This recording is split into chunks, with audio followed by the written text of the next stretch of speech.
ત્યાર પછી આઝાદી કા અમૃત મહોત્સવ છેલ્લે ઓગસ્ટ મહિનામાં ચર્ચામાં રહ્યું. આપણને સૌને ખ્યાલ છે કે ભારતની આઝાદીના 75 વર્ષ કમ્પ્લીટ થઈ ગયા અને જેના માનમાં આઝાદી કા અમૃત મહોત્સવનો પ્રારંભ કરવામાં આવેલો હતો. આઝાદી કા અમૃત મહોત્સવનો પ્રારંભ થાય છે 12 માર્ચ 2021 ના દિવસે. 12 માર્ચ એટલા માટે જાણીતી તારીખ છે કારણ કે 1930 ની અંદર દાંડી યાત્રાની શરૂઆત ગાંધી બાપુએ કરેલી હતી. તો 12 માર્ચ 2021 ના દિવસે નરેન્દ્ર મોદીએ સાબરમતી ખાતેથી અમૃત મહોત્સવનો પ્રારંભ કર્યો અને એ અમૃત મહોત્સવ કમ્પ્લીટ થઈ ગયો 15 ઓગસ્ટ 2023 ના દિવસે, મતલબ 75 અઠવાડિયા પછી આ કાર્યક્રમ પૂર્ણાહુતિ એની થઈ અને અલગ અલગ કાર્યક્રમ કરવામાં આવ્યા, જેમાં 75 ની મુખ્ય થીમ રાખવામાં આવેલી હતી કેમ કે 75 વર્ષ કમ્પ્લીટ થાય છે.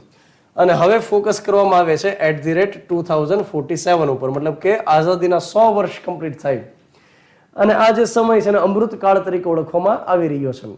આઝાદી કા અમૃત મહોત્સવ જે કાર્યક્રમ આખો કરવામાં આવ્યો, આખો મહોત્સવ કરવામાં આવ્યો, તો એનું આયોજન અલગ અલગ 5 સિદ્ધાંત ઉપર કરવામાં આવ્યું. કદાચ પરીક્ષાની અંદર આ સવાલ પૂછાઈ શકે. તો અલગ અલગ જે થીમ રહેલી હતી એ સ્વાતંત્ર્ય સંગ્રામની હતી. આઈડિયા @75, રિવોલ્વ @75, એક્શન્સ @75 અને એચિવમેન્ટ્સ @75.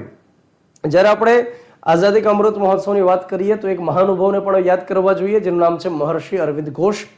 અને અરવિંદ ઘોષ કે જે બરોડા સ્ટેટની અંદર પ્રોફેસર તરીકે કામ કરતા હતા, જે ગુજરાતના સશસ્ત્ર ક્રાંતિના પ્રણેતા રહેલા છે. કોઈ એક ષડયંત્ર અંતર્ગત અંગ્રેજોએ એમને કેદ કર્યા અલીપુર જેલમાં ઉત્તર પ્રદેશમાં.